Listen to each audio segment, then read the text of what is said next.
Apes Unit 3 summary. Here are the topics, and let's get right into it. We start off with a quick summary on generalists and specialists. So, we can classify organisms based on their survival strategies. Generalists are animals that you can think about them as the jack of all trades. They have a broad diet, so they can eat a variety of foods, and they can live in a variety of habitats. They have a broad ecological range of tolerance, and they're advantageous when the environment changes. So, some examples of generalists are raccoons and cockroaches, rats, even. And the thing about generalists is that they can adapt really quickly to an environment. So, let's say if the raccoon is living in some area, and a natural disaster just happens to kind of destroy that area. Well, all the raccoon would kind of do is just move to a different area, and right because it has a broad type of diet and it can live in a variety of habitats, well, it's going to adapt to this new environment pretty quickly. Meanwhile, specialists, on the other hand, these animals are sort of like the one trick ponies, right? They can only kind of live in specific habitats. They only can eat certain types of foods, right? They can't eat a variety of foods. They have a narrow ecological tolerance, and they are advantageous in constant environments.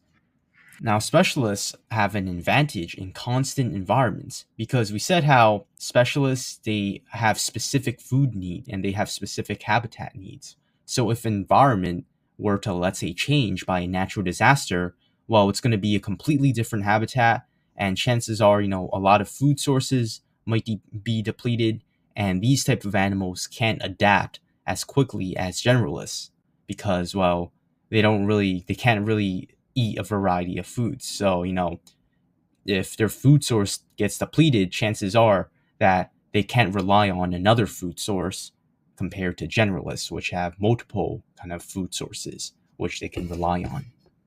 We can also represent this on a graph.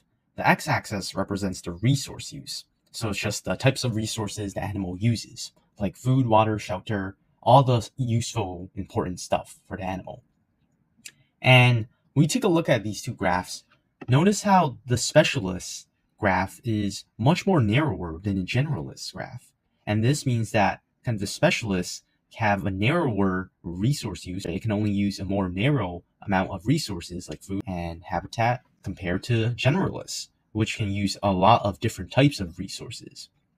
And for these two graphs, notice how the kind of graph for the specialist and the generalist, they sort of overlap at a certain point. And this represents competition between resources because this part right over here represents a certain resource that the animal uses. And in this case, both the specialist and the generalist use this same resource.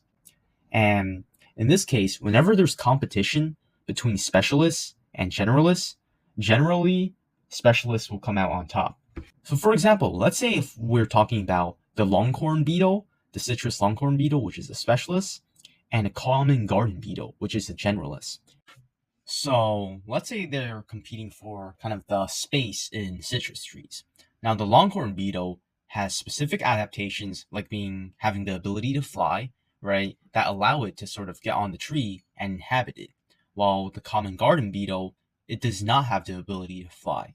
So it has a much harder time of actually getting onto the tree and living in it. The citrus longhorn beetle is so specifically adapted to kind of living in citrus trees that it often lays eggs in the trees. And those larvae that hatch, they actually eat the bark of the citrus tree. So the main thing to know is that specialists can actually often outcompete generalists within their specific kind of role or niche inside their environment. Just like how you can classify organisms based on their survival strategies, you can classify organisms based on their life history and their reproductive strategies. So you have K-selected animals. These animals are typically big, they have a long lifespan, and they reach sexual maturity later in life. They often have a couple of babies per pregnancy, so maybe like 1 to 4, for example. They have high parental care for their babies, and their population is stable, and they're usually near the carrying capacity, which is why they're called K-selected species, because carrying capacity is represented by the letter K. And they usually can have the ability to reproduce many times throughout their life. And most common example of this is humans, right? Selected species. These animals are small, have a short lifespan, and reach sexual maturity quickly. And when they do reach sexual maturity, they have the ability to produce a lot of babies. They usually only reproduce one time in their life, and they don't invest care into their babies. Some R selected animals just have babies and you just leave them there in the wild to survive for themselves. And this is because they have so many babies that they're just kind of hoping that at least one or a couple of them just survive in the wild. These animals, they often are associated with a huge population like growth, right? Because if you're having like a huge amounts of babies kind of per pregnancy, well, your population is going to kind of skyrocket. And they're often associated with exponential growth, right? Because of how many babies they're producing, which is why they're called R selected species, because R represents exponential growth. So this is the graph of a K-selected species population size over a certain period of time. All populations start out with an exponential growth because there's usually not much competition going on. So the population is able to grow really quickly. Now the carrying capacity, this represents the maximum amount of kind of organisms of, in this case, some K-selected species that this environment can sustain. So whether it's things like food, water, right? Because water, I mean, the amount of food and the amount of water kind of limits the amount of the population, right? The population size of a certain species, right? If there's a lot of food, well, the population size is going to be pretty high. But if there's not much food in the environment, well, the population size is generally going to be really low. And these kind of factors that determine whether a population is going to be big or not is called a limiting factor because the amount of that resource limits the amount of the population that you have.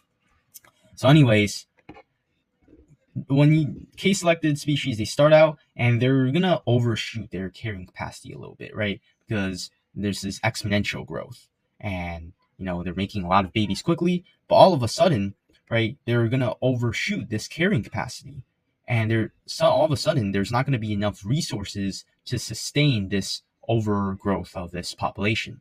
So what's going to happen is because there's not enough things like food and water to sustain this population, a lot of stuff are going to die, right? Whether it's starvation or something. So due to all this new competition, population is going to die back.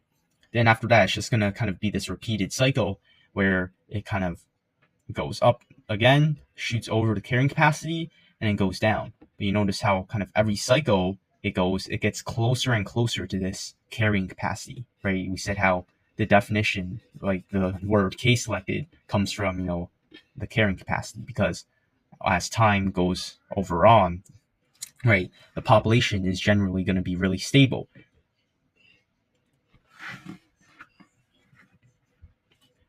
And you notice how as time goes on, well, the population is going to get a little more stable until it kind of almost hits this K line, right? It kind of merges into this K line. And the reason why the population becomes really stable over a certain period of time is because we said how K-selected species, they only have a couple of babies per pregnancy. So, there's like kind of a control of like the population size, right? So over a certain period of time, the population is eventually going to stabilize. Meanwhile, our selected species, you notice a huge difference here. It's a little bit more crazier. Our selected species, once again, we're marking their population size over a certain period of time. Our selected species, one thing you'll notice is that their population growth is much more drastic. So because we said how our selected species, they have a ton of babies per kind of pregnancy, while their population is going to skyrocket, right? This is exponential growth. Then all of a sudden, the R selected species, because of their ability to produce so many babies, they're going to overshoot their carrying capacity by a lot.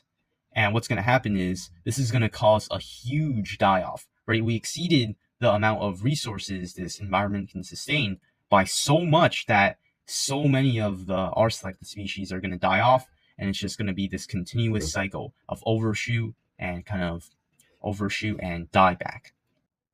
Another thing to know about K and R selected species is, well, it's kind of like a spectrum. So there can be animals that can exhibit both K and R selected traits. So you notice how on this, whatever this spectrum thing is, you have R selected on to the left, and animals that are on more of to right are more K selected. And you notice how there can be some animals like oysters that can be more R selected than some animals like fish. Fish are R selected, but they're quote unquote not as R selected as oysters. And same thing goes with this side, right? There can be some animals like the large cat that are not as K selected as the chimpanzee. And you notice how there can be also some animals in the middle, like frogs and hares, that can exhibit both K and R selected traits. Next up, we have survivorship curves. This shows us the pattern of death within the population over its lifespan, and they depict kind of the likelihood or the chances of individuals surviving to different ages. And they're classified into three main types: type 1, type 2, and type 3. Now, type 1 survivorship curves is this white line right over here, and it's kind of representing K-selected species. So K-selected species, they usually have this type of survivorship curve. Now you notice how, as the early stages of life, you notice how kind of the percentage of organisms that survive, that's a really high percentage. And the reason why is because, well, you can think about it like this. So one example of K-selected species is humans. And often what we humans do is we provide a lot of care into our children so that, they survive up until kind of adulthood.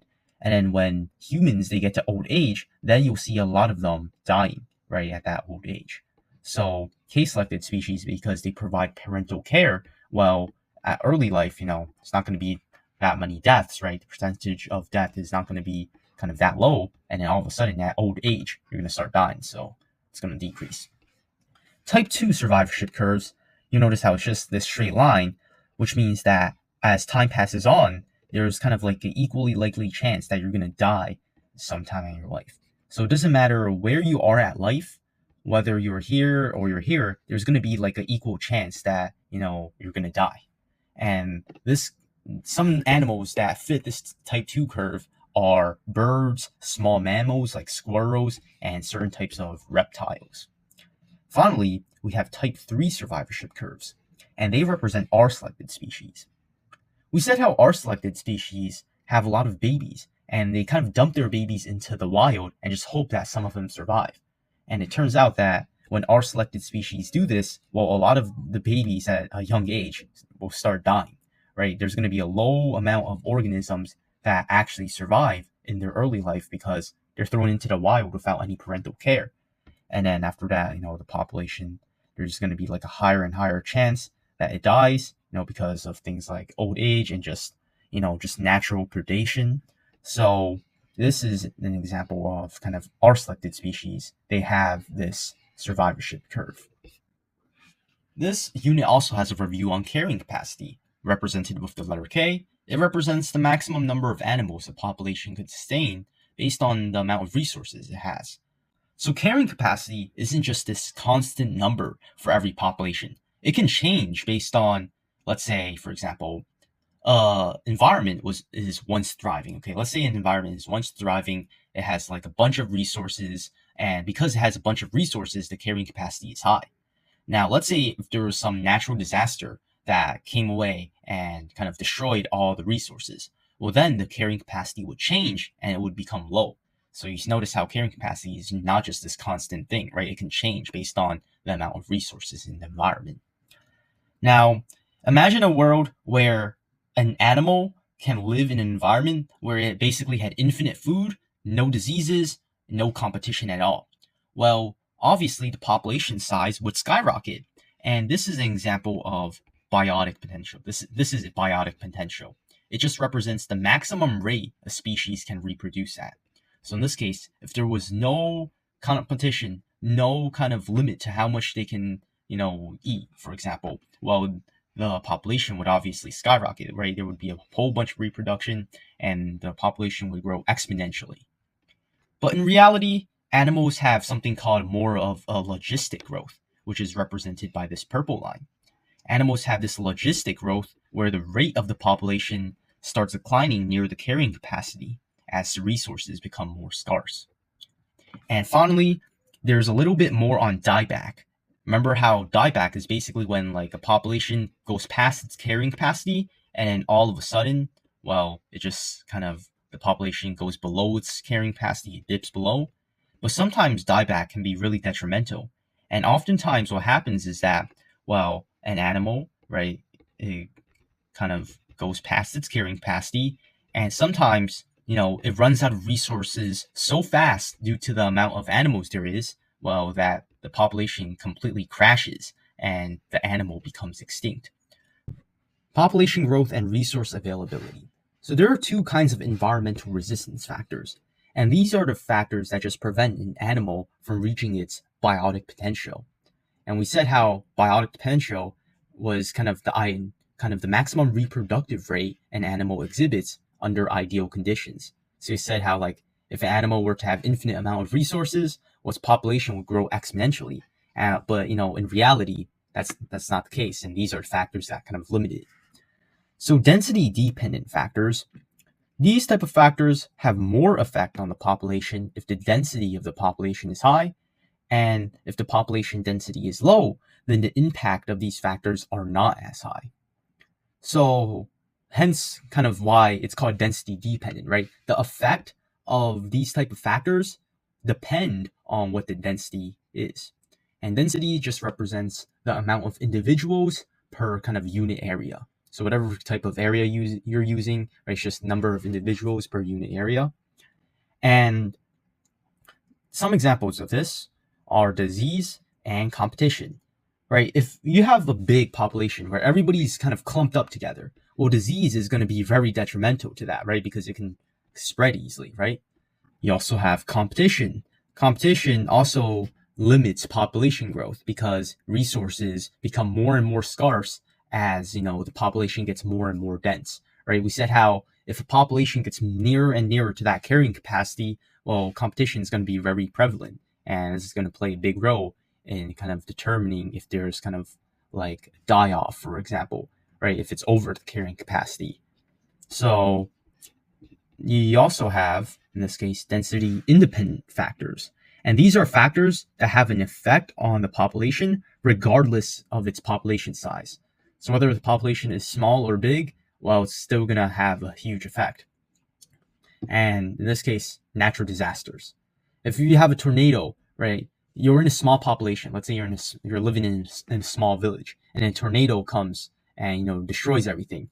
Well, that's going to have the same kind of effect as if you're kind of in a large population where a tornado hits everything, right? Either way, this tornado is going to have an effect on this population size, right? A lot of people might be killed. There might be a lot of resources that get depleted. So whether or not the population is big or not, natural disasters still have an effect on it. Now you have birth rates and death rates. So here are just some basic population kind of stuff. So birth rate just represents the number of animals being born, and death rate represents the number of animals dying. And it's usually measured, it can be measured in individuals, number of individuals per unit time. So let's say I could say that there are 5 humans born per year, for example, right? So this would be kind of the unit you might be using. Immigration, this represents kind of the amount of animals kind of move into the area, right? You might have heard of immigration for like humans, right? If humans are moving into a new area, they're immigrating to that area. Emigration is just the opposite. Humans move out from an area, or animals move out from an area. Net migration. This represents the difference between the number of immigrants and the number of emigrants.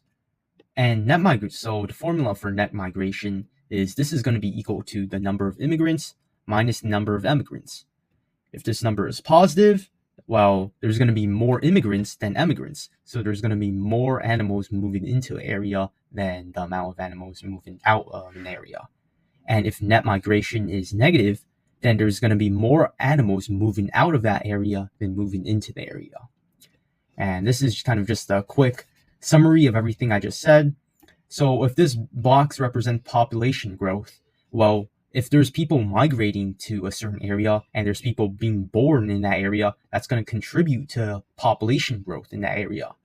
If there's people dying in that area and if there's people moving out of that area, well, that's not going to contribute to population growth, right? That's going to contribute to population decline. Hence why, the arrow's pointing outwards. Age structure diagrams, aka population pyramids, are used to kind of focus on the distribution of the population of the humans based on age and sex. So starting from this part of the unit, we're going to be focusing on human populations rather than animals. They give insight to the growth trends of the population. And let me show you how to read this thing first. So first of all, it's divided into two sections, male and female. Y-axis represents the ages of the people. So, people from this range right over here are 30 to 34 years old and so on. On the x-axis, this represents the kind of the amount of the population they make up. For example, if I were to look at 25 to 29 years old for males, right? So males represent this blue part. I would see that they make up 3.6% of the population. If I look at, let's say, people that are 55 to 59 years old, you'll notice how they make up 1.4% of the population if they're male and 1.6% of the population if they're female. And in this population pyramid, even though there's a lot of age ranges, as you can clearly see, we usually divide these age ranges up into three cohorts. So the first cohort is the pre-reproductive age cohort, where you're 0 to 14 years old, just too young to have babies, not old enough to have babies. And when you're 15 to 44 years old, this is the reproductive age cohort, where you're able to have babies, right? And when you're 45 plus years old, this is the post-reproductive age cohort, where you're kind of too old to have babies now, right? It's post-reproductive. Now, there's actually three types of major population pyramid kind of shapes that you have to memorize. But not only do you have to memorize the shapes, but it's important to memorize kind of the concepts, right? What's kind of given off from the shapes. So one thing I noticed about this population pyramid is that, well, there's a lot of children, as you can clearly see, right? Children make up most of the population, 7.9% for male and 7.5% for female children aged 0 to 4. And these types of population pyramids that represent kind of a pyramid shape, they represent a growing population. So the population is growing if it looks like this. Now, the reason why is because, well, obviously, women during these reproductive age cohorts, so women in the reproductive age cohorts are having a lot of babies. So, this represents a growing population. This type of population pyramid is usually found in developing nations. In developing nations, agriculture is an essential part of the economy, and oftentimes children would actually make up most of the kind of agriculture production, or just some of the agriculture production in these nations. So child labor was common. And in addition, women didn't really have much education, right? If a nation is developing, women, or actually people in general, are not going to have that much education. And because women don't have education, they're not going to be aware about kind of the long-term consequences of having many babies. So what women often do, they would often have early pregnancies and early marriages. And these type of factors would lead to even kind of more babies in the future, right? The earlier a woman has a baby, the more likely she would, or like the more babies she would produce throughout her entire lifetime. So a woman that got her first pregnancy at, let's say, 15 years old would have more children, would be more likely to have more children in her lifetime than a woman who had her first pregnancy in let's say, 30 years old. And some examples of countries or, currently that are experiencing developing kind of growth is Nigeria, India, and many sub-Saharan African countries. Next type of population pyramid we're looking at is this one, where you notice how it kind of resembles, it's not really like a pyramid anymore, it's kind of like a flattened out pyramid. And this represents stable growth. all of these age cohorts, besides the older ones, because obviously, when you get old, you start dying. Um, all of these kind of age cohorts, they remain relatively the same size, and this represents sort of a nation that becomes more industrialized. So what happens is there's more education for women and family planning. So family planning is just kind of families trying to control how many the babies the woman has. And because there's more education for women, what usually happens is women will delay having their first child because they're kind of more focused about education. They're more aware about kind of how bad it is to have a lot of children at an early age. So women at this point in time would not have as many babies as they would in the previous graph. In the previous society where the kind of nation was still developing, whatever population was still developing, you notice how the maximum kind of people lived to was 85 to 89 years old. But in this case, people are living up to 95 to 99 years old. And this is because in a more industrialized society, there's better healthcare and sanitation. Now, what happens in a lot of older kind of pre-industrialized societies is that a lot of children and infants who are very vulnerable to diseases, they die at a really young age. But because there's better healthcare and sanitation in this society, well, just the life expectancy, people just tend to live longer, right? And some examples of current kind of societies are like this is the United States, France, and Canada. Finally, we have declining growth, and these are usually found in post-industrial societies, post-industrial countries. What you'll notice is that this is kind of like an upside down pyramid shape, where the post-reproductive age makes up most of the population. Children in this society are not needed in the workforce anymore, right? So this represents kind of a world where, we moved on from child labor, from kind of working in factories with all these harsh conditions. And it's kind of like a more modern society, kind of like our American society today, right? It's more modernized, right? And children aren't really needed in the workforce anymore. And instead of becoming beneficial, they usually become liabilities because children cost a lot of money to take care of. Maybe like some factors that lead to declining growth are maybe like a lot of people are moving out of that country. And once again, there's more education for women, which just cause delay in marriages and having children. And Germany and Japan are a really good example of this. So just to kind of summarize everything, just kind of wrap things up together, you feel what I'm saying? So right over here, this is a really nice website called populationpyramid.net. And right now I'm showing you the population of the world in 1950 and kind of the predicted population in the year 2100. So this is kind of like the predicted population, it's just the estimate. It's not the actual thing. So let's get into it. So you notice how the population at the beginning, it starts out at this pyramid shape. And I'm just going to go through this every 5 years. So 5 years ahead, and notice what's happening to the population pyramid. It's getting the population pyramid.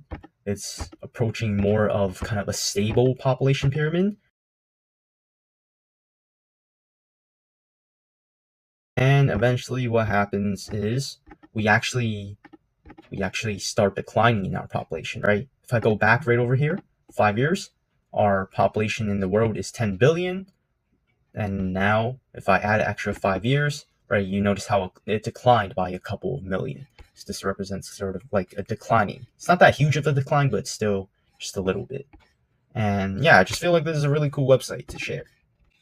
Next up, we have TFR, total fertility rate, and this is just a demographic measure to estimate the average number of children a woman is expected to have during her lifetime, during kind of some period in time.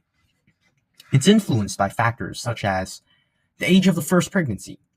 So if a woman were to be pregnant early in her life, then she's more likely to have more babies throughout her lifetime. So the younger the children, if the younger the woman has her first child, then, well, it's going to be more likely that she's going to have more children throughout her lifetime, which contributes to a higher TFR, right? The average number of children a woman has is going to increase, so TFR is going to increase.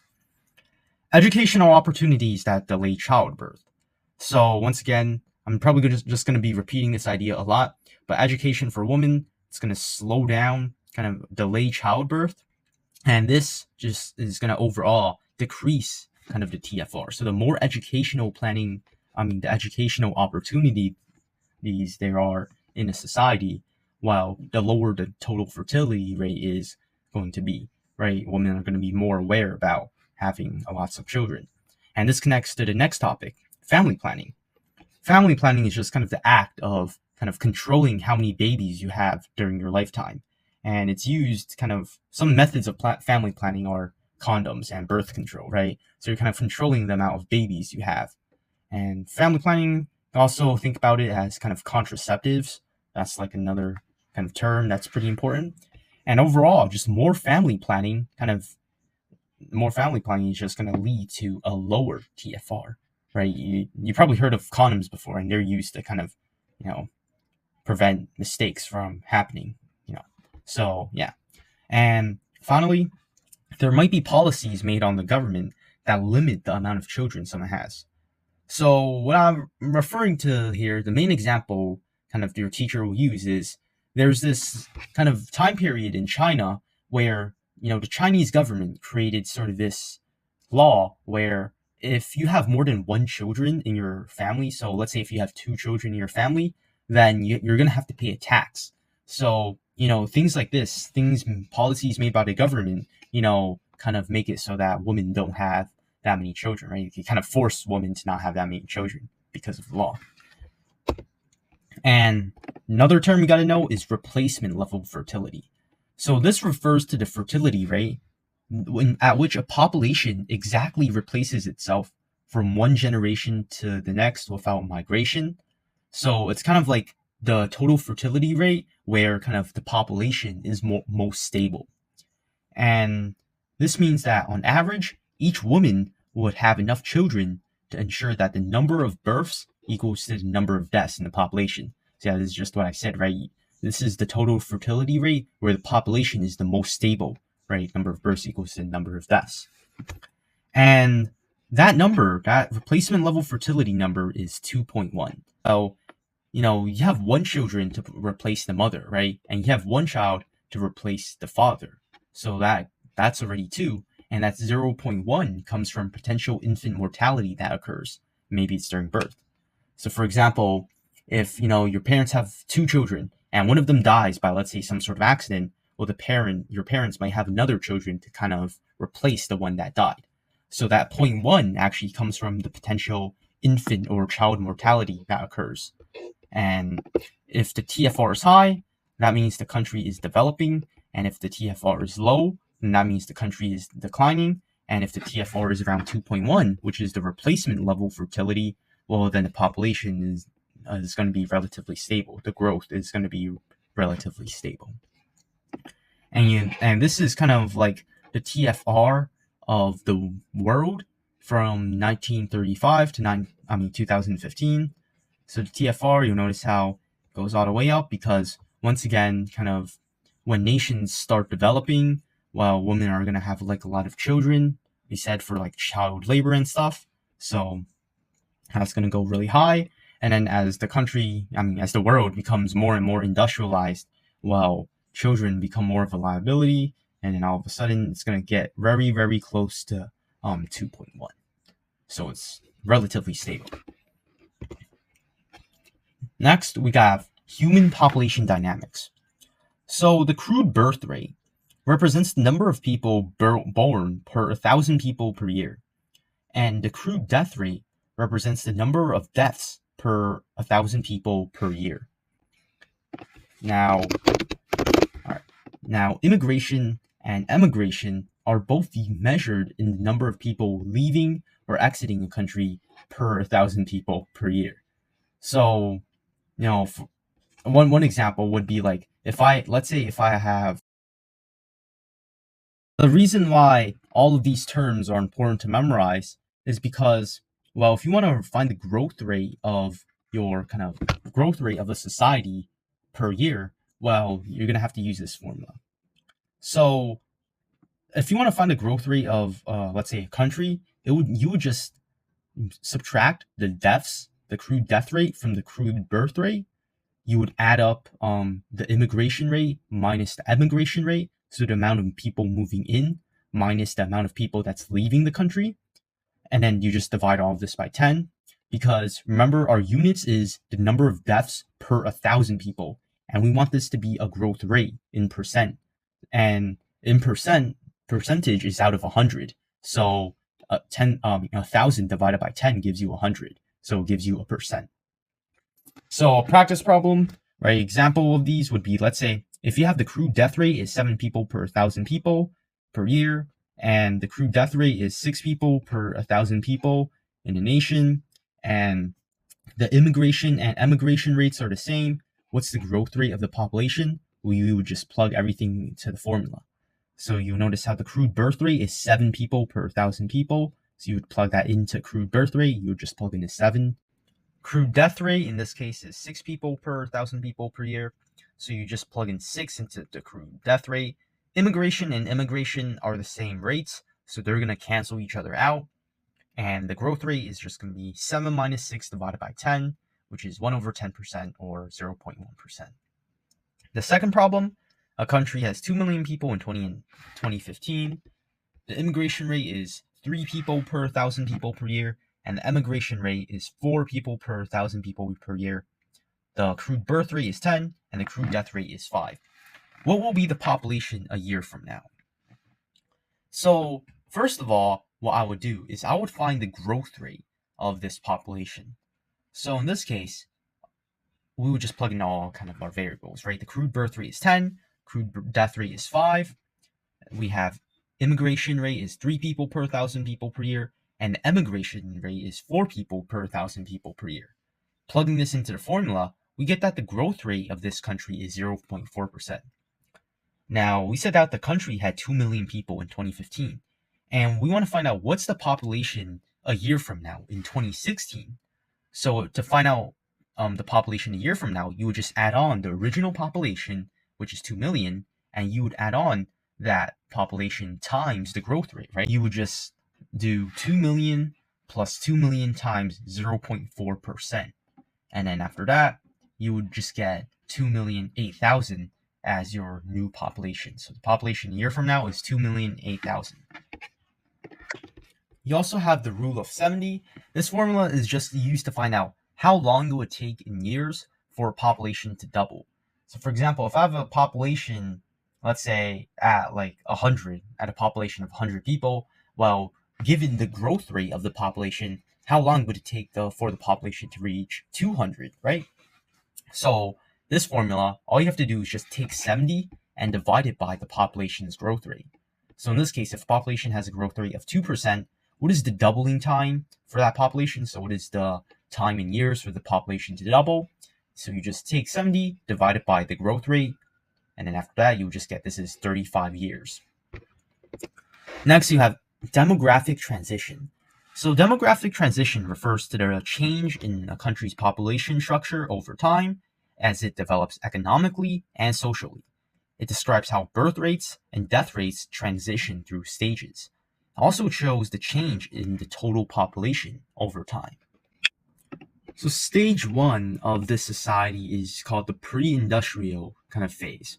And this is when the economy is mostly based on agriculture, and there's going to be a lot of child labor involved, and there's going to be a lot of babies being created. There's going to be a high TFR because of all the valuable child labor that there is.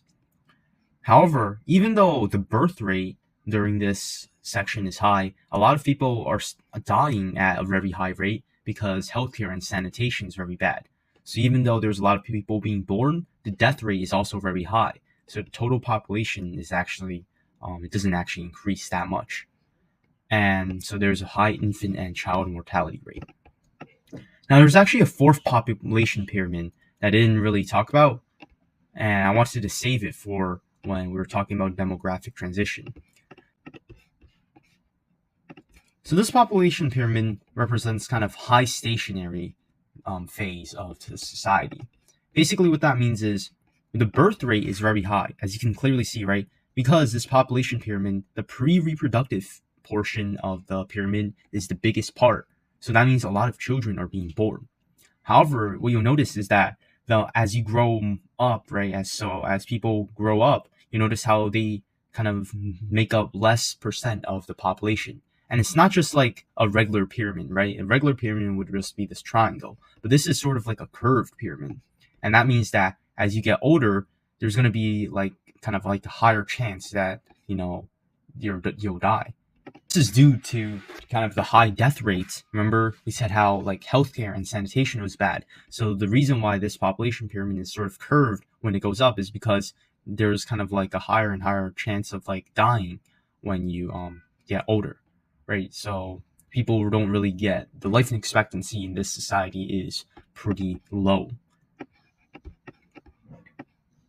Next up, you have developing societies. So developing societies is when basically society goes from kind of agriculture society to more of like transitioning into a society with factories. And there's going to be better healthcare and sanitation. So that means that, a lot of people, right, are not going to really die as much, right? The death rate is going to go down because of the better healthcare. However, as the death rate goes down, the birth rate is still going to be pretty high because child labor is still prominent, right? If you think back to the Industrial Revolution, right, where you had all the factories, child labor was still really common at that point. So that's why the birth rate is still very high. And obviously, if the birth rate, amount of people being born, is higher than the death rate, the amount of people dying, well, the total population is going to rise, in this case, significantly. And now stage 3, this is the mature industrial phase. So basically, the birth rate at this point is going to start declining because women are going to start getting education. The death rate remains relatively the same, right? You still have healthcare in this mature industrial society. And, this total population is going to it's going to still grow exponentially, but then you notice how kind of like at the end of the mature industrial phase, well, it's going to the population is going to kind of stabilize a little bit. And then after that, stage 4 is just the post-industrial features, right? Sort of post-industrial phase where kind of kids become more of a liability because, now this is sort of like a technological society with professional jobs. So the TFR, the amount of kids a woman has, well, that's not going to be as much as, let's say, the pre-industrial phase. And there's going to be education for women. So once again, the birth rate is not going to be as high. And after that, the population might even start declining at this phase. So this is kind of like when the total population stabilizes and, the birth rate and the death rate, they get very, very close to each other. Now, there is like another stage to this, but for apes, there's a stage 5 to this, but for apes, you don't need to know that. So yeah, that's pretty much it.